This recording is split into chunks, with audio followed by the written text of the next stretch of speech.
Halo, selamat jumpa dengan Sejabut Channel. Kita akan lihat satu film yang merupakan laporan mengenai Surabaya di Jawa. Judulnya adalah Stadsgemeente Surabaya. Nah, film ini diproduksi tahun 1929. Kemudian production company-nya adalah Foto and Kinotelier Amgrove Surabaya. Film ini mengenai reportase tentang Surabaya, kemudian gambaran-gambaran mengenai pelabuhan, terus bangunan-bangunan penting, boulevard, gereja, dan bangunan-bangunan yang lain. Oke, film ini dimulai dari pinggir pelabuhan Tanjung Perak. Jadi ada sebuah menara yang disebut dengan Wilhelminatoren. Menara ini dibangun pada tahun 1898 atau tepatnya tanggal 2 September. Tinggi menaranya ada 30 meter. Menaranya adalah salah satu objek wisata di kota Surabaya di pinggir laut. Nah, lokasinya saat itu ada di sekitar Tanjung Perak. Nah, ini lokasinya sekarang sudah menjadi pergudangan dari PT PAL. Nah, ini adalah panorama Tanjung Perak dari Wilhelminatoren. Tampak adalah pelabuhan Tanjung Perak dari bagian barat, kemudian pergudangan, terus kemudian juga ada menara pengawas yang sekarang menjadi kantor Syah Bandar.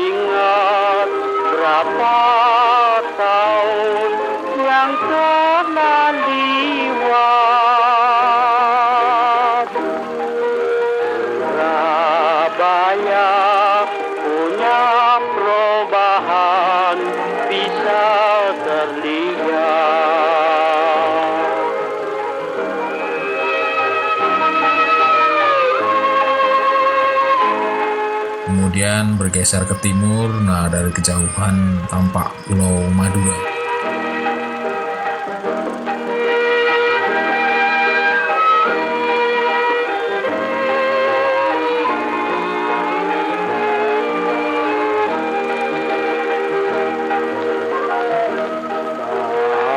Nah, dari Wilhelminatoren ini juga bisa dilihat kota Surabaya dari kejauhan, walaupun tidak terlalu tinggi, tetapi landscape-nya bisa kelihatan. Surabaya punya perubahan bisa. Kemudian kita mulai keliling-keliling Surabaya. Mulai dari, ini adalah gedung Balai Kota. Balai Kota sekarang ada di Taman Surya di daerah Ketabang. Itu mulai dibangun pada tahun 1923 dan mulai ditempati pada tahun 1927. Arsiteknya adalah C. Citroen. Berikutnya ini adalah Paleis van Justitie atau Istana Keadilan. Gedung ini berlokasi di dekat Pasar Besar. Gedung ini runtuh pada saat pertempuran Surabaya tahun 1945. Sekarang lokasi gedung ini menjadi Tugu Pahlawan.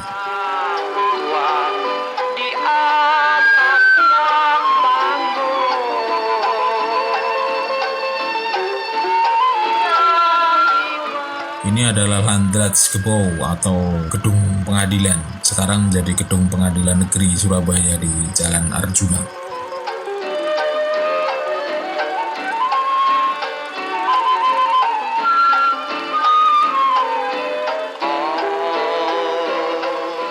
Ini adalah kantor telepon. Saat ini menjadi gedung kantor Telkom unit pelayanan dan perbaikan. Kantor Telkom ini terletak di Jalan Garuda nomor 4. Lokasinya berada berbatasan dengan Jembatan Merah Plaza yang pembangunannya selesai pada tahun 1915.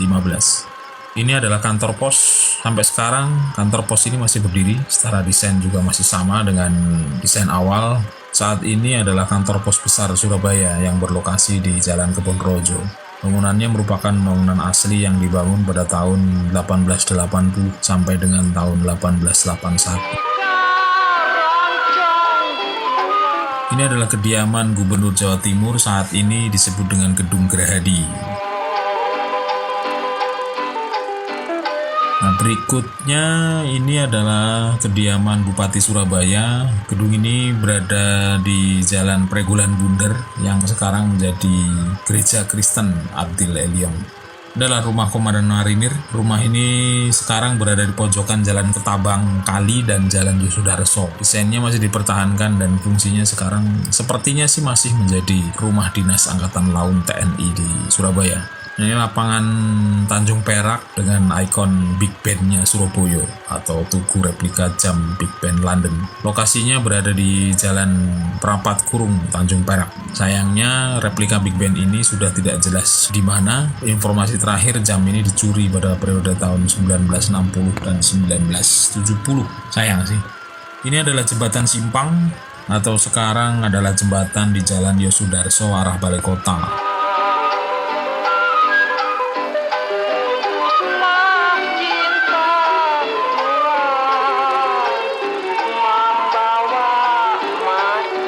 Ini adalah jembatan Gubeng, jembatan di depan stasiun Gubeng. Jembatan ini digunakan untuk perlintasan kendaraan, mobil dan sepeda maupun tram listrik jurusan Gubeng ke Tanjung Perak atau Asem Jajar. Ini adalah Jalan Raya Gubeng. Sampai dengan saat ini masih bernama Jalan Raya Gubeng. Perbedaannya pada saat itu masih dilintasi oleh tram listrik, sekarang tidak ada lagi. Jembatan Wonokromo. Ini adalah jembatan yang melewati Kali Surabaya di dekat stasiun Wonokromo.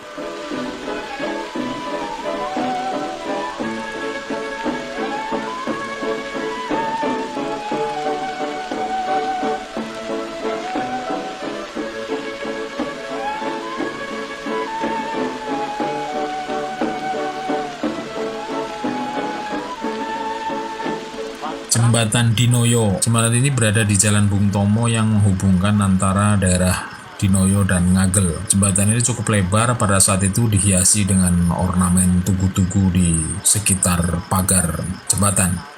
Ini adalah Juliana Boulevard. Jalan ini sekarang bernama Jalan Mabespol Muhammad Duryat yang menghubungkan antara Jalan Gedung Sari dengan Jalan Basuki Rahmat. Nah, ini adalah gedung Linde Teves dan Stockfish. Jadi yang terkenal adalah ada menara jamnya. Posisinya ada di simpang Jalan Bibis, sekarang Jalan Kebon Rojo. Saat ini gedung ini menjadi gedung Bank Mandiri. Nah, NV Linde Teves Stockfish ini cukup terkenal sebagai salah satu unit usaha pabrikan konstruksi baja terkemuka di masa PUC. Nah, ini adalah English Warenhuis atau pasar swalayan Inggris. Judulnya adalah White Away. Sampai dengan sekarang gedung ini telah beberapa kali berubah fungsi. Dari toko swalayan Inggris, White Away, kemudian berganti menjadi toko Siola, kemudian sekarang menjadi gedung Siola Museum Surabaya.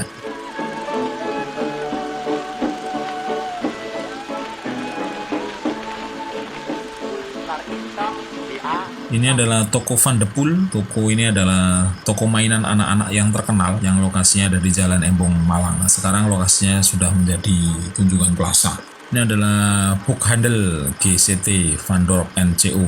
Nah, pada saat itu gedung ini adalah toko buku dan percetakan Van Dorp. Banyak orang Belanda maupun orang Eropa lainnya kalau mencari buku ya di sini. Berikutnya adalah Oranye Hotel. Ini hotel adalah milik dari Lucas Martin Sarkis yang dibuka pada tahun 1911. Peletakan batu pertamanya dilakukan tanggal 1 Juni 1910. Dan peresmiannya dibuat dengan acara yang meriah pada tahun 1911. Nama Oranye disematkan mengambil dari nama pahlawan Belanda yang bernama Willem van Oranje. Sekarang hotel ini bernama Hotel Majapahit dan mempunyai desain yang sangat berbeda dari sebelumnya.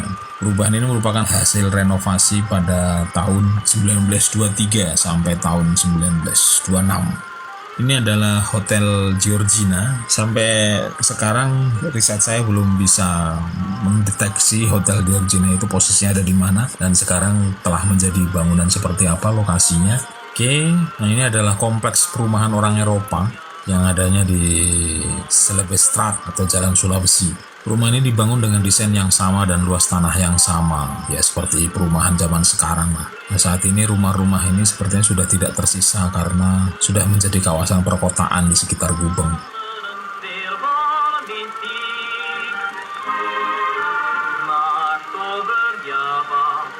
Sedutan segar, ini ya letkos dinda serene.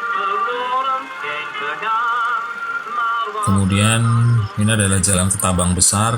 Jalan ini sekarang sepertinya menjadi Jalan Jaksa Agung Suprapto yang saat itu bernama Ketabang Boulevard. Dengan jalur hijau di tengahnya, maka jalan ini menjadi terkesan sangat elit. Ini adalah jalur hijau yang sampai sekarang masih dipertahankan dengan penambahan pedestrian di kanan kiri jalannya.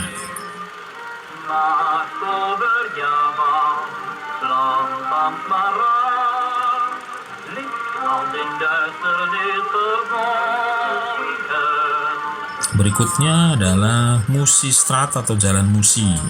Jalan ini pada saat itu adalah jalan buntu yang hanya berjarak paling sekitar 200 meter yang masuk dari arah Jalan Diponegoro. Nah, rumah-rumah mewah terlihat sangat rapi dan seragam. Saat ini jalan ini telah memanjang menembus sampai Gor Pancasila. Ini adalah Juwono Strat atau Jalan Juwono. Saat ini juga masih bernama Jalan Juwono.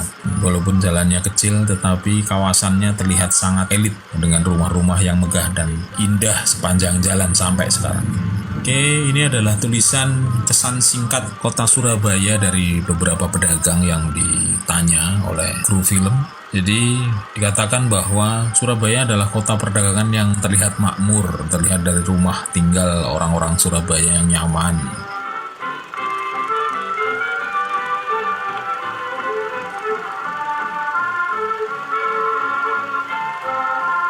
Kemudian hotel-hotel yang modern, contohnya adalah Hotel Oranye.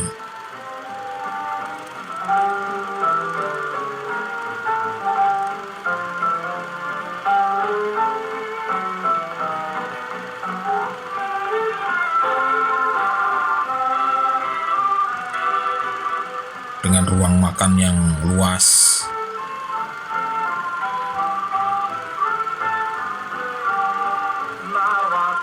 Kemudian kantor-kantor yang besar dan kuat mencerminkan kekuasaan yang tinggi. Contoh adalah kantor HVA atau Handelsvereniging Amsterdam di Comedy Straat yang sekarang menjadi kantor PTP 11 di Jalan Merak. Nah, kemakmuran itu juga diperlihatkan dengan dibangunnya sekolah Katolik yang sekarang menjadi SMA Katolik Saint Louis di Koen Boulevard atau sekarang Jalan Polisi Istimewa yang dibangun pada tahun 1925. Nah, dibangun juga gereja Katolik baru di sebelahnya yang sekarang menjadi Gereja Hati Kudus Yesus. Nah, gereja ini dibangun pada tahun 1921 dan hanya dibangun dalam waktu 11 bulan. Walaupun dikatakan bahwa gereja Katolik lama itu kelihatan lebih artistik yang ada di Kepanjen yang sekarang bernama Gereja Katolik Kelahiran Santa Perawan Maria. Selain gereja Katolik, itu juga ada gereja Protestan yang paling menawan dari timur. Saat itu gereja bernama Gerfkerk, dan saat sekarang bernama GKI Pregolan yang berada di Jalan Pregolan Bundar. Nah, gereja ini cukup unik dengan desain yang mirip masjid. Malah ada yang mengatakan bahwa desainnya itu adalah desain pengkhianat dari timur. Nah, ini dibangun sejak tahun 1914 sampai 1920 oleh penginjil bernama Abraham Delfos. Makmuran lain yang digambarkan adalah kemampuan dinas kebakarannya. Nah, ini diperlihatkan juga bahwa dinas kebakaran di Surabaya itu sama dengan yang dimiliki di kota-kota di Belanda. Surabaya memiliki 3 motor penyemprot yang perkasa dan harganya masing-masing 40.000 gulden. Dengan kapasitas semprot masing-masing adalah 3.000 liter per menit dan mampu mencapai ketinggian sampai 38 meter.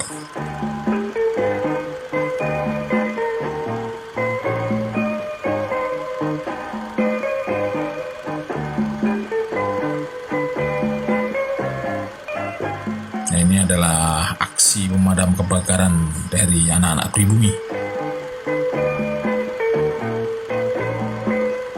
Kemakmuran Surabaya yang lain dapat dilihat dari padatnya lalu lintas di kota Surabaya yang dikatakan malah lebih padat daripada di kota-kota di Belanda. Hal ini bisa dimaklumi karena kepemilikan mobil di Surabaya itu adalah 1 mobil per 5 orang Eropa. Jadi membuat lalu lintas menjadi sangat padat.